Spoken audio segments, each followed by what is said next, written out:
कहानी सुनो, कहानी सुनो, कहानी जल्दी जल्दी जल्दी सुनो, कहानी सुनो, कहानी। अल्हम्दुलिल्लाहि रब्बिल आलमीन वस्सलातु वस्सलामु अला खातमिन नबिय्यीन अम्मा बअदु फ़अऊज़ु बिल्लाहि मिनश शैतानिर रजीम बिस्मिल्लाहिर रहमानिर रहीम। पढ़िए सलातु वस्सलामु अलैका या रसूल अल्लाह व अला आलिका व अस्हाबिका या हबीब अल्लाह अस्सलातु वस्सलामु अलैका या नबी अल्लाह व अला आलिका व अस्हाबिका या नूर अल्लाह। प्यारे बच्चों और किड्स, मदनी चैनल के नाजरीन एक बार फिर आपको वेलकम कह रहे हैं। बड़े ही प्यारे प्रोग्राम है जिसका नाम सुनो कहानी। जी हाँ, और जो रेगुलर बच्चे देखते हैं हमें उन्हें मालूम होगा कि हमारे प्रोग्राम का फॉर्मेट ये होता है कि कहानी सुनाई जाएगी आपको, फिर उसके एंड में आपको मॉरल ऑफ द स्टोरी, उस कहानी से हमें क्या सीखने को मिलता है ये भी बताया जाता है कि हमें क्या चीज़ करनी चाहिए, किन चीज़ों से बचना चाहिए, हमें कहानी में क्या सीखने को मिला। ठीक है, तो ये सारी बातें आपको इंशाल्लाह आज भी बताई जाएंगी। आपने तवज्जो रखनी है, तवज्जो के साथ प्रोग्राम देखना है, अच्छी अच्छी नीयतें कर लें। जितनी ज़्यादा अच्छी नीयत होंगी इंशाअल्लाहुल करीम उतना ज़्यादा आपको सवाब मिलेगा। ठीक है प्यारे बच्चों, आइए प्रोग्राम को शुरू करते हैं और दुरूद पाक की फजीलत शामिल करते हैं। अल्लाह पाक के आखिरी नबी मक्की मदनी मोहम्मद अरबी सल्लल्लाहु ताला अलैहि वालिहि वसल्लम ने इरशाद फरमाया, तुम जहाँ भी हो मुझ पर दुरूद पढ़ो कि तुम्हारा दुरूद पाक मुझ तक पहुँचता है। सल्लु अलल हबीब सल्लल्लाहु ताला अला मुहम्मद सल्लल्लाहु ताला अलैहि वालिहि वसल्लम। तो प्यारे बच्चों और किड्स, मदनी चैनल के नाज़रीन प्रोग्राम को आगे बढ़ाएंगे, लेकिन उससे पहले हमारे प्रोग्राम में भी बच्चे मौजूद होते हैं, तो इंशाल्लाह इनसे भी कुछ तारुफ लेते हैं और फिर इंशाल्लाह हम कहानी की तरफ बढ़ते हैं। जी अनस साहब, कैसे हैं आप? ठीक। ईद कैसी गुजरी आपकी? ठीक। सही गुजरी ईद आपकी? ईदी जमा हुई थी? बहुत सारी जमा हुई थी? सारी हो गई। चलें भाई, ईदी भी हो गई, सब हो गया माशाल्लाह। नेक्स्ट डे रैयान भाई कैसे हैं आप? ठीक। ठीक है रैयान भाई, उन्हें माइक दें। रैयान भाई हमारे साथ हैं, अनस भाई हमारे साथ हैं। मोहम्मद मेराज, सुभान अल्लाह, कितना प्यारा नाम है मोहम्मद मेराज भाई। कैसे हैं आप मेराज भाई? ठीक। आप भी बेहतरीन है? ठीक है, सही। चले भाई, मेराज भाई भी ठीक है। सीधे हाथ पर हो गए, उल्टे हाथ पर आएंगे अब। ठीक है, यहाँ पर देखते हैं कौन से तीन बच्चे हमारे साथ हैं। अहमद भाई कैसे हैं आप? ठीक हूँ। ठीक है अहमद भाई हैं। नेक्स्ट मोहम्मद अफान रज़ा तारी, माशाल्लाह। अफान भाई बराबर में माइक दें।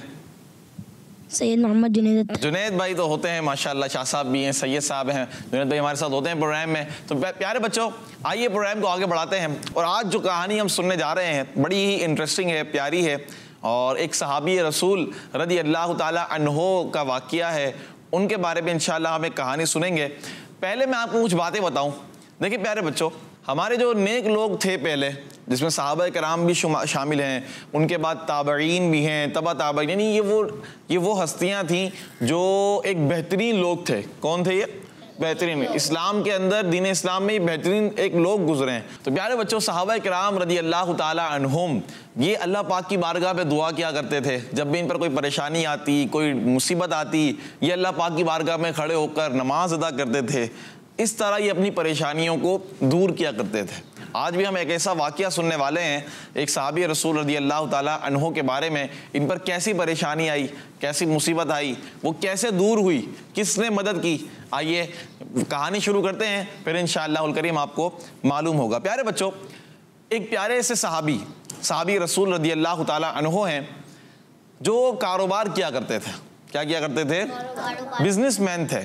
और बिजनेस के सिलसिले में, कारोबार तिजारत के सिलसिले में ये सहाबी डिफरेंट कंट्रीज जाया करते थे तिजारत करने के लिए, ट्रेडिंग करने के लिए। आउट ऑफ सिटी जाया करते थे, यानी कि एक शहर से दूसरे शहर जाया करते थे। ठीक है, डिफरेंट कंट्रीज भी जाया करते थे, दूसरे मुल्क में चले जाया करते थे ट्रेडिंग के लिए, तिजारत के लिए। बिजनेसमैन थे एक सहाबी। एक मरतबा यही सहाबी रसूल रज़ी अल्लाह ताला अन्हु अपने साथ बिजनेस का सामान, तिजारत का सामान, जो गुड्स होती हैं, सामान जिसे कहते हैं, वो लेकर सफ़र पर रवाना हुए। सफ़र के दौरान आप रज़ी अल्लाह ताला अन्हु जब एक जंगल में पहुंचे। कहाँ पहुंचे? अब आप सोच रहे होंगे भाई तिजारत करने जा रहे थे, जंगल में कैसे पहुंच गए? आप ये सोच रहे होगे ना। देखिए प्यारे बच्चों, ये जो अभी आप जहाँ रह रहे हैं ना, अब जंगल हमें नज़र नहीं आते, जंगल अब नजर, तो पूरे पूरे शहर बने हुए। लेकिन पहले इतनी आबादी, इतनी पॉपुलेशन बिल्कुल भी नहीं, यानी आप थोड़े से फासले पे जाएंगे बिल्कुल एक ऐसी जगह आएगी जहाँ कोई रहता नहीं है। पहले ऐसा हुआ करता था ना, थोड़े से फासले पर आप निकले आगे गए तो अब कोई भी नहीं मिलेगा आपको रहने के लिए, तो वो जंगल आ गया या कोई एक सहरा आ गया जहाँ कोई भी नहीं है। तो पहले ऐसा होता था, कम पॉपुलेशन थी, ठीक है, इस तरह जंगल ज़्यादा हुआ करते थे, लोग जंगलों में ठहरा करते थे सफ़र के दौरान, कहीं आराम करने के लिए ठिकाने की जगह जहाँ आराम से वो रह सके, रात गुजार सकें, तो इस तरह वो रुका करते थे सफ़र के दौरान। किसके दौरान? सफ़र के दौरान। तो ये सहाबी रसूल रज़ी अल्लाह ताला अन्हो कहाँ पहुँचते हैं? एक जंगल में पहुँचते हैं। अब वहाँ अचानक एक डाकू इन्हें रोक लेता है। कौन आ जाता है? डाकू। डाकू कौन होता है अहमद भाई? चोर। चोर होता है भाई। और चोर कौन होता है? डाकू। हैं? अहमद भाई कह रहे हैं डाकू होता है चोर और चोर होता है डाकू।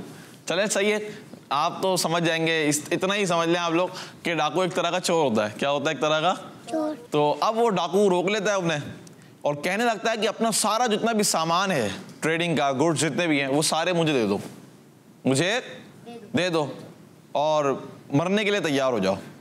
क्या हो जाओ? तैयार हो जाओ। किसके लिए? मरने के लिए। डाकू कहता है उन सहाबी रसूल को। ये सुनकर वो सहाबी रज़ी अल्लाह ताला अन्हु कहने लगे, अगर तुम्हें मेरा माल ही चाहिए तो माल ले लो और मुझे छोड़ दो, मुझे जाने दो। भाई डाकू को क्या चाहिए होता है? माल चाहिए होता है। चोर को क्या चाहिए? पैसे चाहिए, चोरी करेगा। उसको इंसान से क्या मतलब? इंसान से क्या मतलब? तो वो सहाबी रज़ी अल्लाह ताला अन्हु यही कहते हैं कि अगर तुम्हें मेरा माल चाहिए तो माल जितना है वो ले लो और मुझे छोड़ दो, जाने दो। लेकिन प्यारे बच्चों, वो डाकू जो होता है कहता है कि नहीं, मैं तुम्हारा माल तो ले ही लूंगा लेकिन साथ तुम्हें मार भी दूंगा। अहमद भाई क्या कर दूंगा? मार भी दूंगा, ये डाकू आगे से कहता है। फिर जब डाकू मारने के लिए आगे बढ़ता है तो सहाबी रसूल रज़ी अल्लाह तआला अन्हु कहने लगते हैं कि जब तुमने मुझे मारना ही है, मारने का सोच ही लिया, इरादा कर लिया है, तो मुझे थोड़ा वक्त दे दो, मैं अल्लाह पाक की बारगाह में सिजदा कर लूँ। आए है अल्लाह पाक की बारगाह में। ये सहाबा किराम हुआ करते थे। देखें आप, परेशानी के वक्त भी अल्लाह पाक की बारगाह में सिजदा करना इन्हें याद है, अल्लाह पाक का जिक्र करना याद है। तो अब वो डाकू ने जब ये सुना तो कहने लगा जल्दी जल्दी पढ़ो नमाज वगैरह, जो करना है जल्दी से कर लो। सहाबी रसूल रज़ी अल्लाह ताला अन्हु प्यारे बच्चों, उन्होंने वज़ू किया, वज़ू फरमाया, फिर 4 रकात नमाज पढ़ी। कितनी रकात? 4 रकात नमाज पढ़ी और सजदे की हालत में अल्लाह पाक की बारगाह में दुआ करने लगे। और दुआ कुछ इस तरह की जिसके अल्फाज ये हैं, ऐ मेरे अल्लाह पाक, मुझे इस डाकू से महफूज रख, मुझे इस डाकू से महफूज रख। ऐ मदद करने वाले मेरी मदद फरमा, ऐ मदद करने वाले मेरी मदद फरमा, ऐ मदद करने वाले मेरी मदद फरमा। प्यारे बच्चों, आप रज़ी अल्लाह ताला अन्हु अभी दुआ से फारिग हुए ही थे कि आप देखते हैं कि एक शख्स घोड़े पर सवार आता है, सवार होकर आ रहा होता है घोड़े पर। अब जब डाकू उस शख्स को देखता है, वो डाकू के करीब ही आ रहा होता है वो शख्स घोड़े पर, तो डाकू देखते ही उस पर फौरन हमला करता है। लेकिन जो घोड़े पर शख्स सवार होता है वो डाकू को एक ही वार में मार देता है। क्या करता है अहमद भाई? मार देता है। क्या किया? डाकू को मार दिया, खत्म कर दिया। देखें अब आप, फिर वो जो शख्स होता है घोड़े पर, वो सहाबी रज़ी अल्लाह ताला अन्हु के पास आता है और कहता है कि आप खड़े हो जाइए। ये सुनकर वो सहाबी रज़ी अल्लाह ताला अन्हु खड़े हो जाते हैं और उस शख्स से कहने लगे कि मेरे माँ बाप आप पर कुर्बान, आज इस मुसीबत के दिन आपने मेरी मदद की, आज इस मुसीबत के दिन आपने मेरी मदद की है। आप हैं कौन? आप हैं कौन? वो शख्स जवाब देता है कि मैं अल्लाह पाक के फरिश्तों में से एक फरिश्ता हूँ। कौन हूँ मैं?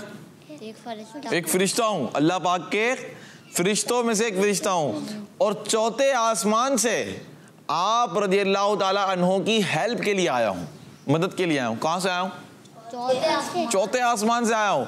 जब आप रज़ी अल्लाह ताला अन्हु ने दुआ की अल्लाह पाक की बारगाह में, तो मैंने अल्लाह पाक की बारगाह में अर्ज़ की कि अल्लाह पाक मुझे इस शख्स की मदद करने दे और इस डाकू को कत्ल करने की इजाज़त दे। किससे कहा मैंने? अल्लाह पाक की बारगाह में अर्ज़ की कि मुझे इस शख्स की मदद करने दे। यानी जब वो सहाबी दुआ कर रहे थे तो ये फरिश्ते सुन रहे थे, देख रहे थे। तो जब वो सहाबी दुआ कर रहे थे अल्लाह पाक की बारगाह में, तो इन फरिश्तों तो जो फरिश्ते थे ये, इन्होंने अल्लाह पाक की बारगाह में अर्ज़ की कि मौला मुझे इजाज़त दे कि मैं इस डाकू को कत्ल कर दूँ, और ये जो सहाबी हैं जो तुम्हारी तेरी बारगाह में दुआ मांग रहे हैं, मैं इनकी मदद करूँ, मुझे इजाज़त दे कि इनकी मदद करूँ, उन सहाबी की। चुनाचे वो फरिश्ता सहाबी रसूल रज़ियल्लाहु ताला अन्हु से कहता है कि मैं अल्लाह पाक के हुक्म से आपकी मदद करने के लिए आया था और आया हूँ। ठीक है, क्या समझ में आया? क्या समझ में आया भाई? दूसरों की मदद करनी चाहिए, लेकिन इससे तो एक बड़ी ज़बरदस्त बात समझ में आई है। वो ये आई है कि अल्लाह पाक के नेक बंदे अल्लाह पाक के हुक्म से दूसरों की मदद करते हैं। देखे फरिश्ता तो अल्लाह नहीं है ना, हम अल्लाह तो नहीं कहेंगे ना, ठीक है, अल्लाह पाक तो एक ही है, लेकिन मदद अल्लाह पाक ने की, लेकिन किसी के जरिए, फरिश्ते के जरिए वसीला बना दिया किसको? फरिश्ते को। तो ये हम दुआ करते हैं, ठीक है। तो इस तरह ये जो बुजुर्गान दीन होते हैं, ये ख्वाब में आकर किसी की मदद कर देते हैं, रियल आकर किसी की मदद कर देते हैं। साहबा कराम मदद फरमाया करते थे, अल्लाह पाक ने इनको पावर्स अदा की थी। इस तरह ये फरिश्ते भी हाजिर होते हैं, अल्लाह पाक के नेक बंदों की मदद करते हैं। ये जब अल्लाह पाक की बारगाह में हम दुआ करते हैं, दुआ किससे करते हैं हम? अल्लाह पाक से। दुआ किससे करते हैं? अल्लाह पाक। लेकिन अल्लाह पाक के नेक बंदों के वसीले से करते हैं, अल्लाह पाक के नेक बंदों के वसीले से करते हैं। और अल्लाह पाक के नेक बंदे मदद भी फरमाते हैं, फिर किसके जरिए? अल्लाह पाक के हुक्म से। अल्लाह पाक उन्हें पावर्स अता करता है, वो अल्लाह पाक की बारगाह में अर्ज करते हैं, तो अल्लाह पाक उन्हें हुक्म दे देता है, फिर वो मदद करते हैं लोगों की, ठीक है ना, वो लोगों की मदद करते हैं। यही अंबिया कराम के जो मौजज़ात हैं, ये अल्लाह पाक के हुक्म से हैं। किससे है ये? यानी अंबिया कराम के मौजज़ात जितने भी हैं, जो भी अंबिया कराम ने मौजज़ात दिखाए लोगों को, ये सब अल्लाह पाक की तरफ से। किसकी तरफ से हैं? यानी अल्लाह पाक ने ही अंबिया कराम को पावर्स दी हैं। ये जो पावर्स, ये मौजज़ात, ये किसने दी है? अल्लाह ताला ने। किसने दी है? अल्लाह ताला ने। अंबिया कराम मासूम है, इनसे कोई गुनाह नहीं हो सकता, तो ये किसने किया है? अल्लाह पाक, ठीक है। अल्लाह पाक अगर चाहे तो मदद डायरेक्ट भी फरमा सकता है, चाहे तो किसी के जरिए मदद फरमा दे, ठीक है, फरिश्ते के जरिए मदद फरमा दे। इसी तरह ग़ज़वा बदर, जंग बदर, ये तो कुरान पाक का वाक़िया है कि जंग बदर के मौके पर मुसलमानों की मदद के लिए आसमान से फरिश्ते नाजिल हुए थे। कुरान पाक की आयत में वाज़ेह है ये, आसमानों से फरिश्ते नाजिल हुए थे जंग बदर के मौके पर। तो मुसलमानों की मदद की थी ना फरिश्तों ने, तो किसके हुक्म से की? अल्लाह पाक के हुक्म से। किसके हुक्म से? अल्लाह पाक के हुक्म के बगैर कोई चीज अपनी जगह से नहीं हिल सकती। इस कायनात को किसने बनाया? अल्लाह पाक ने बनाया, ठीक है। हमें किसने बनाया? अल्लाह पाक ने बनाया। तो अल्लाह पाक चाहे तो किसी के जरिए मदद फरमाए, चाहे तो डायरेक्ट मदद फरमाए, उसको वसीले की जरूरत नहीं, उसको किसी चीज की हाजत नहीं है, वो किसी चीज का मोहताज नहीं, हमें उसकी हाजत है, हम उसके मोहताज हैं, ठीक है। और अल्लाह पाक हमें अपना ही मोहताज रखे, किसी गैर का मोहताज ना करे। तो प्यारे बच्चों, ये बातें आपको जहन में रखनी है, ठीक है। ये बड़ी ज़रूरी बातें होती हैं कि अल्लाह पाक अगर चाहे तो अल्लाह पाक के जो नेक बंदे होते हैं, ये भी मदद करते हैं। ये बात आप याद रखिएगा। और यही जंग बदर के मौके पर हुआ था, जब मुसलमानों का लश्कर बहुत कम था, तो अल्लाह पाक ने फरिश्तों के जरिए आसमानों से फरिश्ते नाजिल किए, और जंग बदर में उन्होंने मुसलमानों की मदद की, और ये मुसलमानों को फतह मिली, मुसलमानों को फतह मिली, ठीक है। अहमद भाई, क्या समझ में आया? चोरी नहीं करनी चाहिए। चोरी नहीं करनी चाहिए, अहमद भाई को भाई ये समझ में आया। क्या नहीं करनी चाहिए? चोरी। चलें भाई, ये भी अच्छा है ना, हमने कहानी से सीखा चोरी नहीं करनी चाहिए। डाकू गलत काम करता है। डाकू क्या करता है? गलत। डाकू, उसका मतलब हमें पता चला कि भाई डाकू अच्छा बंदा नहीं होता, डाकू से बचना भी है और खुद भी गलत काम नहीं करना। अब बच्चे सोचते हैं कि किसी की पेंसिल ले ली, कोई बात नहीं, ये तो चोरी नहीं है ना, छुपा देते हैं ना, इस तरह ज्योमेट्री बॉक्स छुपा दिया, ले लिया, बगैर बताए उसको ले लिया, इस्तेमाल कर ली, या दी नहीं वापस, तो ये बातें अच्छी नहीं है, ठीक है। छोटी चीज हो या बड़ी चीज हो, बगैर पूछे तो किसी की इस्तेमाल करनी नहीं है। और दूसरों की चीजें वैसे भी इस्तेमाल नहीं करनी चाहिए, अपनी चीज इस्तेमाल करें। क्या करेंगे? अपनी चीज इस्तेमाल करेंगे, ठीक है। तो ये बातें आपने अपने जहन में रखनी है, इंशाल्लाह ये जहन में होंगी, इसकी बरकतें मिलेंगी। अल्लाह पाक की बारगाह में जब भी कोई मुसीबत आए तो अल्लाह पाक की बारगाह में हाजिर हो जाएं। इससे यही पता चलता है हमें कि नमाज पढ़ें, अल्लाह पाक नमाज के ज़रिए हमारी मुश्किलात को हल फरमा देगा। अल्लाह पाक ने कुरान पाक में इरशाद फरमाया, ए ईमान वालो, मदद तलब करो किसके जरिए? नमाज के जरिए और सब्र के जरिए। तो नमाज जब भी कोई परेशानी आए अल्लाह पाक की बारगाह में आ जाए। किसके बारगाह में आएंगे? अल्लाह पाक। ठीक है, दुआ किससे करें? अल्लाह पाक से दुआ करें जब भी कोई परेशानी है। हम इसको बोलते हैं उसको बोलते हैं ये परेशानी हल कर दो, यूं कर दो, यूं कर दो, यूं कर दो। किस के पास जाते हैं? अच्छा मेरे साथ ये हो गया, ये हो गया, यूं कर दें आप। ऐसा नहीं करें, बल्कि अल्लाह पाक की बारगाह में हाजिर हो जाएं और दुआ करें, इंशाअल्लाह वो परेशानी दूर हो जाएगी। नमाज पढ़ें। क्या पढ़ें? नमाज आपकी परेशानियों को यूं खत्म कर देगी। अहमद भाई, खत्म, सब खत्म हो जाएगा, परेशानी वगैरह सब दूर हो जाएंगी। नमाज पढ़ेंगे इंशाल्लाह, पढ़ेंगे नमाज इंशाल्लाह। देखिए 5 वक्त की नमाज तो आपने पढ़नी ही पढ़नी है। नमाज पंजगाना है, फज्र, ज़ोहर, असर, मगरिब और इशा, ये तो अपने ऊपर लाजिम कर लें आप लोग। आपका दिन अच्छा नहीं होना चाहिए जब तक आप नमाज वक्त में ना पढ़ लें। ज़ोहर का वक्त हो गया है, अब आप देखें बस ज़ोहर की नमाज पढ़ने जाना है। क्या करने जाना है? काम बाद में, लेकिन ज़ोहर की नमाज पहले नमाज पढ़ लें। फील रिलैक्स हो गए आप, महसूस अच्छा कर रहे हैं, अब दूसरा काम करें। जैसे असर का वक्त हुआ शुरू, असर की अजान हो गई, नमाज, असर की नमाज। अब मगरिब में तो वैसे ही कम टाइम होता है, तो मगरिब की जैसी अजान हो सब काम बंदा छोड़ दे। अहमद भाई क्या करे बेट? नमाज, बस सिर्फ नमाज। ईशा का वक्त हुआ, आपने ईशा की नमाज पढ़नी है और उसके बाद सारे काम जो बाकी वो कर लें। प्यारे बच्चों, ये काम करेंगे, अच्छे अच्छे काम करेंगे, इंशाअल्लाह इसकी बरकतें मिलेंगी। अल्लाह पाक की बारगाह में दुआ लाजमी किया करें। दुआ मोमिन का हथियार है, दुआओं से बहुत सारी चीज़ें हल हो जाती हैं। इंशाअल्लाह इसकी भी आपको बरकतें मिलेंगी। अल्लाह पाक से दुआ है कि अल्लाह पाक हमारे इस प्रोग्राम को अपनी पाक बारगाह में कबूल भी फरमाए। किड्स मदनी चैनल देखते रहिए। सल्लु अलल हबीब सल्लल्लाहु तआला अला मुहम्मद सल्लल्लाहु तआला अलैहि वसल्लम। कहानी सुनो, कहानी सुनो, कहानी जल्दी जल्दी जल्दी सुनो, कहानी सुनो, कहानी। बच्चों का मदनी चैनल आ गया, बच्चों का आ गया, आ गया।